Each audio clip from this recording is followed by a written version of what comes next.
All right, so are you ready to like really get into it today? Because we are. And we're going to be talking about Mastering the Triumph of Suffering. Okay. And it's a really fascinating book. And I'm so excited to talk about it with you. Yeah, me too. So basically, the book dives into this concept called the fourth turning. And the idea is that history repeats itself in these like predictable cycles. Okay. And we're supposedly like right on the verge of a major societal crisis. Like right now. Wow. Yeah.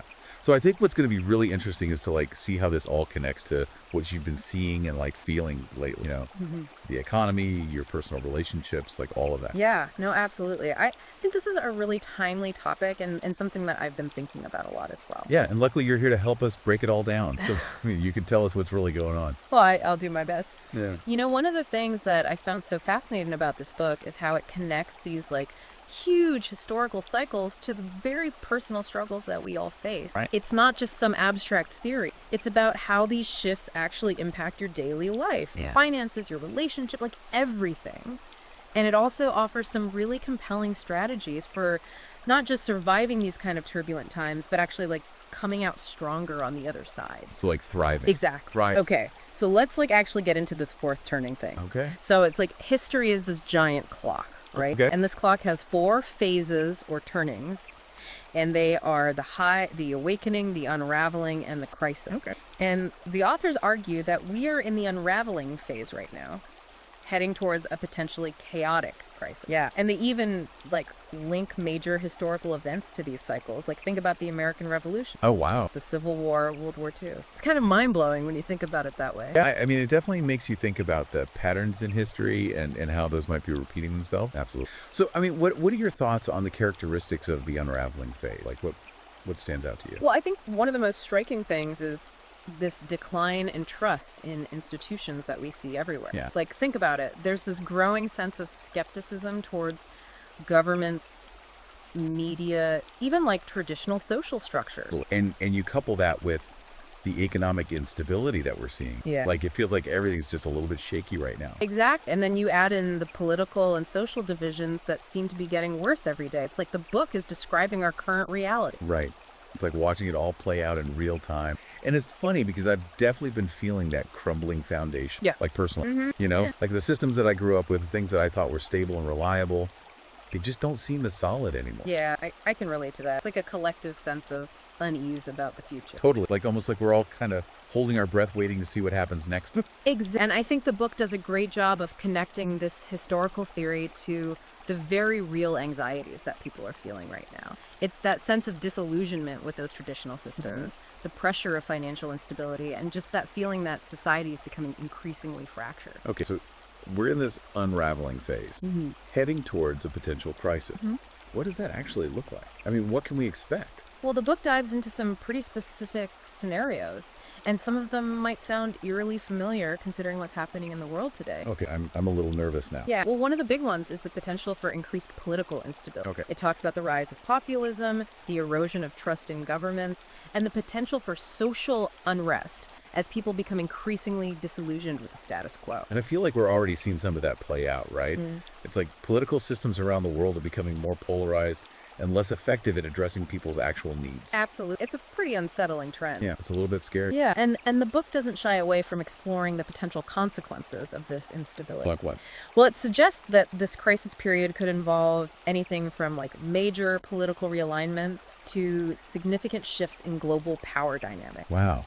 So like a whole reshuffling of the world order. Potential. Yeah, it's a time of great uncertainty, but also a time of potential transformation. So speaking of global power, there's a whole section in the book about the decline of Pax Americana. Right. And for those who haven't heard that term before, it basically refers to the period of African dominance on the world stage. That started after World War II. Right. But according to this book, that dominance is fading fast. Yeah, and what's interesting is how the book breaks down the reasons for this decline. Okay. It's not just about one thing. It's a combination of factors. It talks about the rise of new economic powerhouses like China, Right. challenging America's traditional role as the global economic leader. And it goes beyond just economics, right? The book also points to the growing national debt of the United States and how that's weakening its position on the world stage.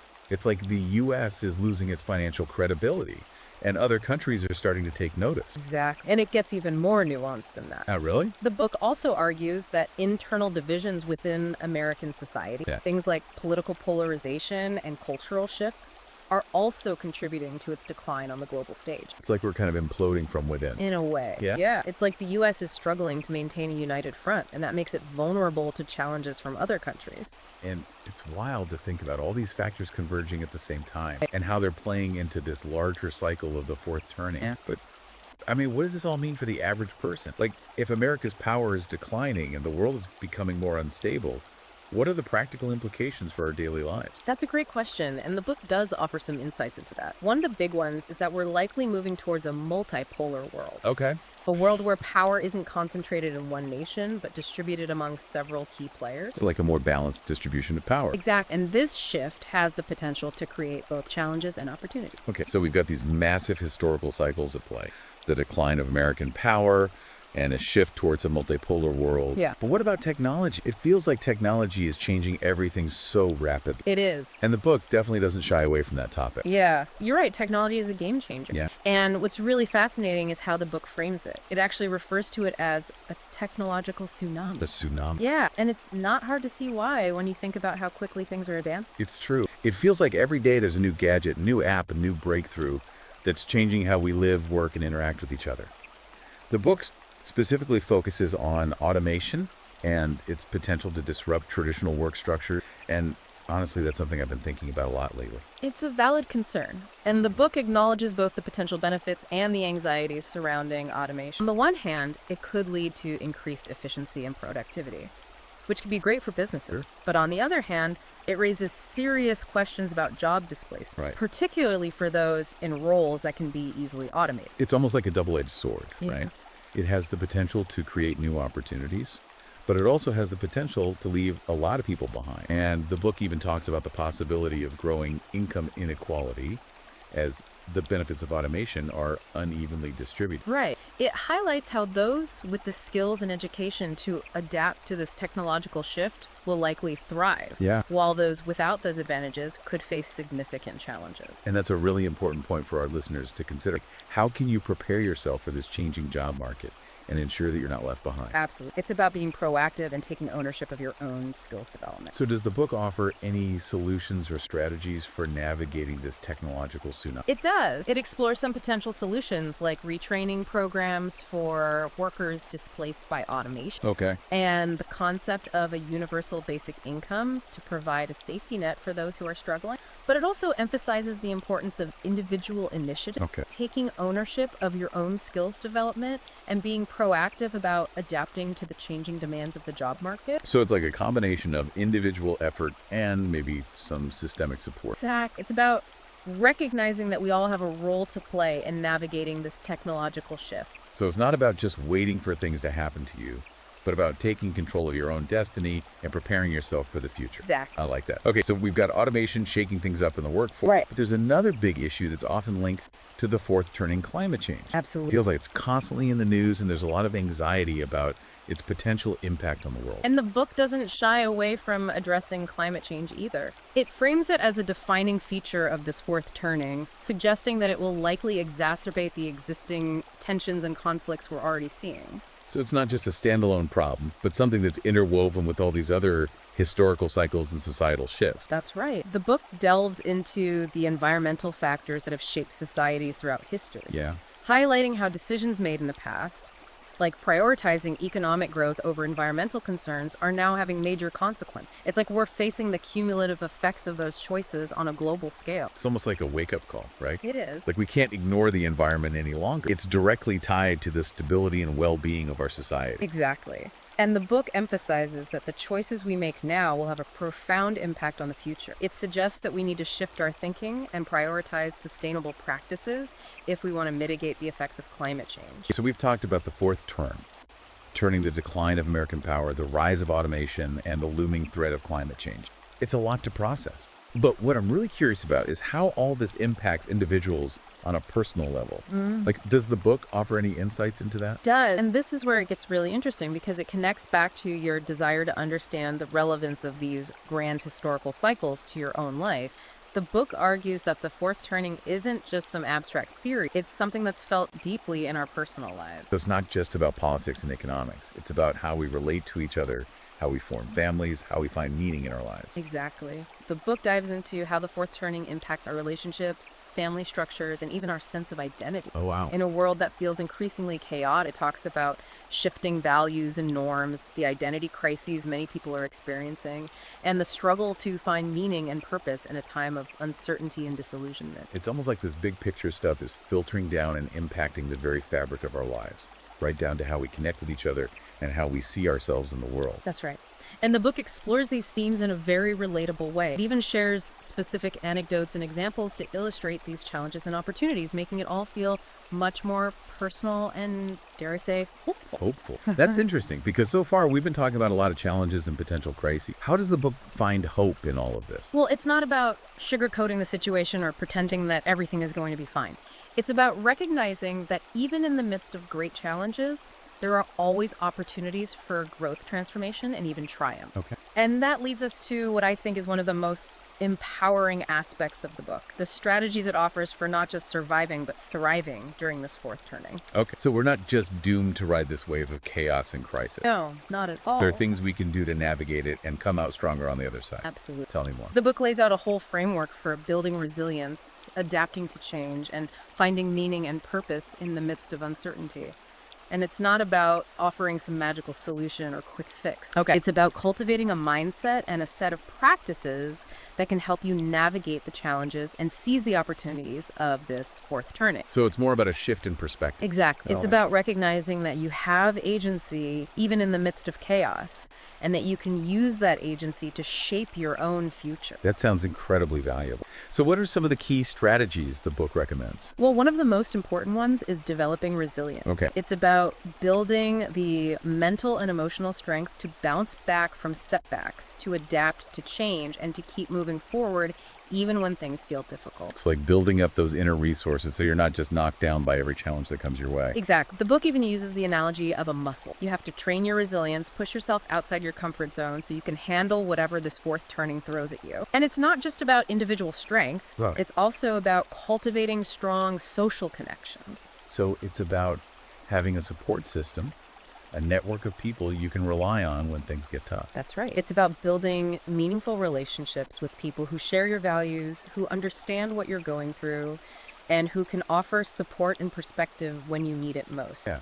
The book even suggests finding mentors or role models, people who have successfully navigated similar challenges and can offer guidance and inspiration. So it's like learning from the experiences of others, seeing how they triumphed over adversity, and using those lessons to fuel your own growth. Exactly. That's really powerful. It is. But beyond resilience and social connections, are there any other strategies the book recommends? Yes, and this one is crucial. Taking ownership of your own life. It's about recognizing that you have the power to make choices, even in the midst of chaos, and that those choices shape your destiny. It's about not falling into the trap of victimhood or blaming external forces for your situation. It's about taking responsibility for your actions, your thoughts, and your emotions, and using that ownership to create the life you want, even in the midst of the fourth turning. That's a really empowering message. It's like saying, don't let the fourth turning define you. Define yourself in the face of the fourth turning. But it's also a challenging one, right? Because it requires a lot of self-awareness. It does. And a willingness to step up and take responsibility for your own life. Absolutely. But the book argues that this is precisely the kind of mindset that's needed to not only survive, but thrive during this time of upheaval. It's about recognizing that you have agency even in the midst of chaos, and that you can use that agency to shape your own future. Okay.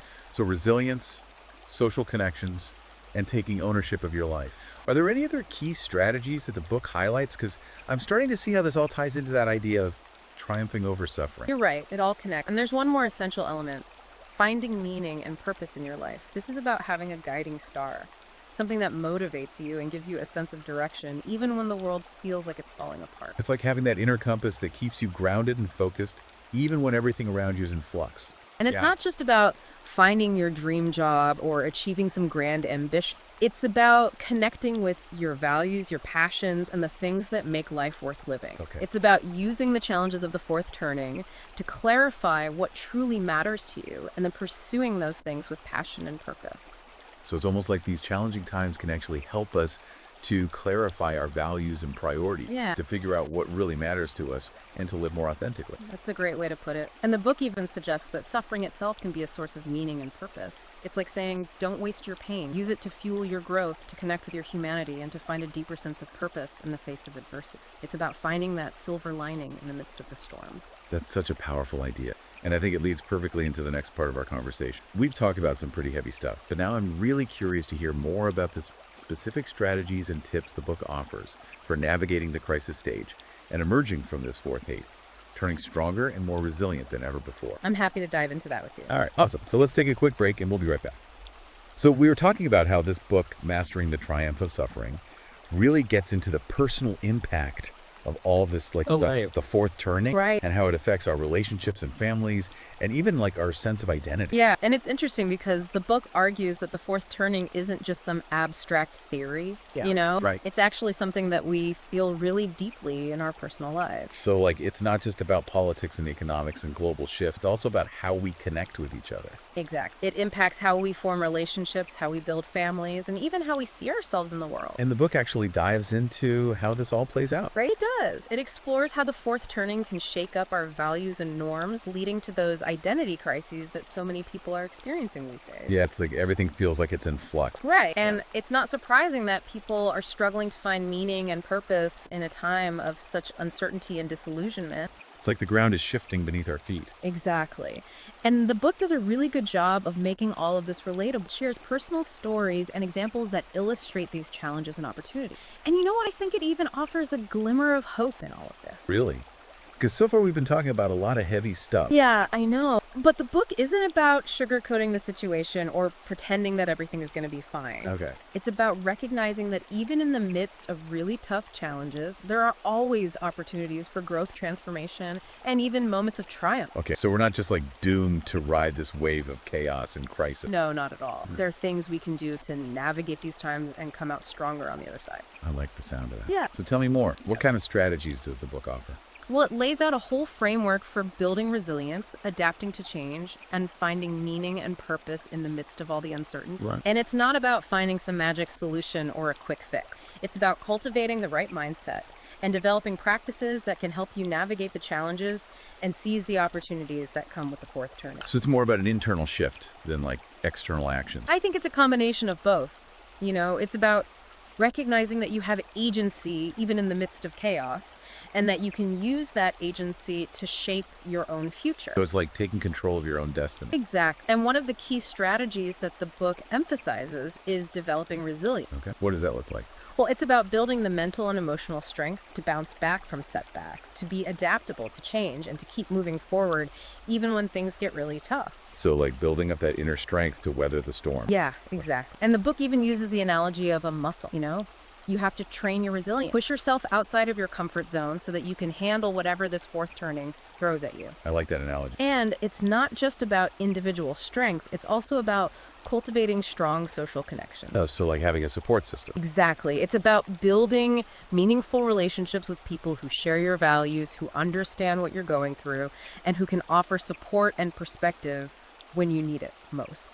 It's like having that network of people who can help you through tough times. Right. And the book even suggests finding mentors or role models, you know, people who have successfully navigated similar challenges and can offer guidance and inspiration. So it's like learning from the experiences of others who've been there before. Exactly. That's really powerful. It is. And beyond resilience and social connections, there's another crucial strategy that the book highlights. What's that? It's taking ownership of your own life. Okay. This is about recognizing that you have the power to make choices, even in the midst of chaos, and that those choices will ultimately shape your destiny. So it's about not letting circumstances dictate your life. Right. It's about not falling into that trap of victimhood or blaming external forces for your situation. It's about taking responsibility for your actions, your thoughts, and your emotions. Using that ownership to create the life that you want. Exactly. Even in the midst of the fourth turning, you know, it's a powerful message because it's basically saying, don't let the fourth turning define you. You define yourself in the face of the fourth turning. And it's a challenging message too, right? It requires a lot of self-awareness and a willingness to step up and take responsibility for your own life. Absolutely. But the book argues that this is the mindset we need to not only survive, but to actually thrive during these times of upheaval. So it's about shifting from a reactive mindset to a proactive one. Exact. It's about recognizing that you have agency even in the midst of chaos, and that you can use that agency to shape your own future. Okay, so we've got resilience, social connections, and taking ownership of your own life. Are there any other key strategies that the book recommends? Because I'm starting to see how all of this ties into that idea of mastering the triumph of suffering. You're right. It all connects. And there's one more essential element to this whole framework. What's that? It's finding meaning and purpose in your life. It's about having that guiding star, something that motivates you and gives you direction, even when the world feels like it's falling apart. That was like having that internal compass to keep you grounded and focused. Exact. And it's not just about finding like your dream job or achieving some big ambition. Okay. It's about connecting with your values, your passions, the things that make life truly worth living. Right. It's about using the challenges of the fourth turning to figure out what really matters to you, and then going after those things with passion and purpose. So it's like these challenging times can actually help us to clarify our values and priorities. Yeah. To figure out what really matters to us and to live in a more authentic way. That's a great way to put it. And, the book even suggests that suffering itself can actually be a source of meaning and purpose. Yeah, it's like saying, don't waste your pain. Use it as fuel for growth, to connect with your humanity, and to find a deeper sense of purpose in the face of adversity. That's a powerful way to look at it. It is. It's about finding that silver lining in the midst of the storm, Yeah. And speaking of finding that silver lining, I think we've talked about a lot of the challenges and the potential downsides of this fourth turning. But I'm curious to hear more about the potential upside. Like, are there opportunities that emerge from these times of crisis and upheaval? Absolutely. There are always opportunities, even in the midst of challenge. And the fourth turning is no exception. I think one of the most important opportunities that arises during the fourth turning is the chance to rebuild and create something new. Kind of like a phoenix rising from the ashes. Like a fresh start. Exactly. It's a time when old systems and structures start to break down, creating space for innovation and new ways of doing things. That could be exciting, but also scary, right? Because it means stepping outside of our comfort zones and embracing the unknown. It definitely can be, but I think that's where the real growth happens, when we're willing to challenge our assumptions and experiment with new approaches. So it's like a time for reinvention, both on a personal and societal level. Exact. And I think that's one of the most empowering aspects of this whole concept of the fourth turning. It's not just about being a passive observer. It's about actively participating in shaping the future. Okay, so how do we do that? How do we actively participate in shaping this new future? Well, I think it starts with recognizing the opportunities that are already emerging around us, Like what kind of opportunity? Well, for example, with the rise of automation and the shift towards a more digital economy, there's a growing demand for people with tech skills. Right. So that's one area where people can really position themselves for success by investing in their education and training. And it's not just about tech skills, Right. right? It's also about those soft skills like adaptability, creativity, problem solving. Absolutely. Those skills are becoming increasingly valuable in a world that's constantly changing. So it's like a combination of technical expertise and human ingenuity. Exactly. And I think that's what's so exciting about this time period. It's a chance for us to really leverage our unique human abilities to navigate these challenges and create something truly extraordinary. So it's not just about surviving, Yeah. it's about thriving. Exactly. And the book really emphasizes that. It's about finding ways to not only adapt to these changes, but to actually use them to our advantage. And I think that's a really empowering message because it means that we're not powerless in the face of all these massive shifts. Right. We have the power to choose how we respond to create opportunities for ourselves and to contribute to building a better future. So it's like taking that sense of agency that we talked about before and putting it into action. Exactly. And one of the best ways to do that is to find your purpose. Figure out what truly matters to you and then find ways to align your actions with your values. It's about having that guiding star that keeps you focused and motivated. Exactly. And it's not always easy to find your purpose, but the book offers some really helpful guidance on how to do that. It encourages us to look inward, to reflect on our experiences, and to really connect with what makes us feel alive. And once you find that purpose, it's about taking action, right? Absolutely. It's about putting your knowledge, skills, and values into practice to make a difference in the world, whether it's through your work, your relationships, or your community involvement. So it's about being a proactive participant in shaping the future rather than just waiting to see what happens. Exactly. And I think that's the key to not only surviving the fourth turning, but actually thriving in it. It's about embracing the challenges with a sense of optimism and purpose and using them as fuel for growth and transformation. And that's a really powerful message to end on, I think. This idea that we can not only withstand these turbulent times, but we can actually use them to become stronger, wiser, and more connected to ourselves and the world around us. I agree. It's a message of hope and empowerment, and I think it's something we all need to hear right now. Absolutely. So for anyone listening who wants to delve deeper into these ideas and explore the strategies for navigating the fourth turning in more detail, be sure to check out Mastering the Triumph of Suffering. It's available on Amazon Kindle and Google Play Books, and it's a book that can truly help you not just survive these times, but thrive in them. Thanks for joining us on this deep dive. Until next time, keep exploring, keep questioning, and keep thriving.